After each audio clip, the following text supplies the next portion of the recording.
Oh, I'm sorry for so many videos, but I just read something interesting in this book. Well, I find it interesting. I don't know if you guys will.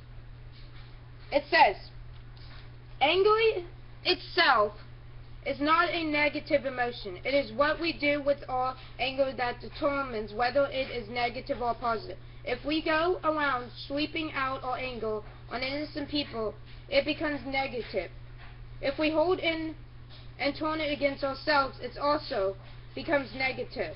But if we find constructive ways of releasing it and safe places to let out our anger, it becomes a positive force in our life, creating energy, moment, empowerment, and creative. Anger is an energy, a motivating force that can empower you to feel hopeless. By releasing it, you will find that you rid yourself of the physical and emotional tensions that have snapped your energy. So I guess me hating somebody because they got a new job, or because they're no longer my friend because the friendship's dead, and me hating them for that, I guess, is a negative way, and me holding it all inside is hating it. Me hating myself for me breaking up with somebody that abused me, my ex, I guess that's anger, negative. Me drinking my problems away, I guess that's destructive. So, me being angry because my mother doesn't hug me that much or say I love you, but she provides me and doesn't meet my emotional needs, I guess I'm angry at that. And for her not believing me when my dad did something to me that nobody believes me that he did 2 years ago. I don't want to get into that subject. But anyways, yeah. So here's more about this. That you could otherwise use to motivate yourself to change. Anger can motivate you to set and keep boundaries with your parents today, as well as with other people in your life. The more you express your anger, the less afraid of it you will be. Angry can be your way out. Take it. I hide my anger. Most of the time, nobody honestly knows how I feel. Honestly, I don't tell people how I feel that much. I might tell you my problem, but you honestly do not know how I feel about it. Looks can be deceiving. People all the time tell me at work I'm happy. I'm like, looks can be deceiving. They can. You don't always know what's going on in people's lives. You don't always know. They could be the happiest person in the world, but their world could be hurting inside of them. You never know.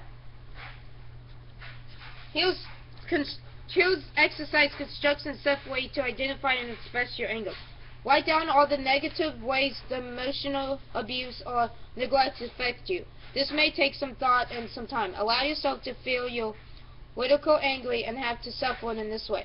Write about any connection you can make between your low self-esteem, your tendency to be self-critical of your unexpressive anger. Write about any connection you can make between your expression of depression and unresolved anger. Write about any connections you can make between your experience of anxiety and unsolved anger. Talk about your anger feelings to someone you trust. I had that, but then he left and got a new job, which I'm angry about, but he wasn't abusive. He was nice, so it made me angry, but oh well. Talk about your angry feelings to someone you trust, someone who will just listen and understand without trying to reassure you or talk you out of your anger. Yeah, the person I keep talking about, that everybody's tired of me talking about, I can't let go, because he was the only person that understood me in a way that nobody else did. I don't know if it was because he read books about my handicap or what, or if it's because I was just nice, but he didn't judge me. And that's the first time somebody listened to me without judging me. So it's hard. Why do talk about your anger? Why do letter to the parent or caregiver who abused you, neglecting you, especially your holding anger?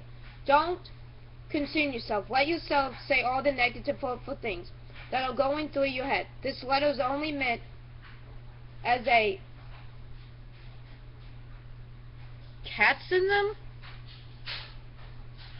cat system. Do not give it to the person. You can choose to keep the letter, tear it up, or burn it. Replay your anger. Have an imaginary conversation with the person you are angry with. Tell the person exactly what you feel. Don't hold anything back. It may help to look at a picture of the person or to imagine that the person is sitting in a chair from you. If you are still afraid of this person, imagine he or she is tied up and gagged and cannot hurt you or say anything to you. Yeah, there's a lot. Find creative outlets for your anger. For example, paint the way you feel when you think about the treatment you received. Make a clay representative of your abuse or neglectful parents and then destroy it. If you need some more physical expression, you anger through dance, scream into a pillow, or scream in the shower, if you can do so without anyone hearing you. Find a figure of activity that helps you release your anger, energy, and self-worth. Give example of running, playing baseball, or going to batting cage, hitting some balls. If you tend to suffer from explosive anger, avoid aggressive or concerned. I'm not an angry person. As I said, I usually hold it in, such as Western or hockey, as they may actually reinforce your hand instead of releasing it. Instead, find physical healing that makes you feel calm and relaxed, such as walking, swimming, or running. Guys.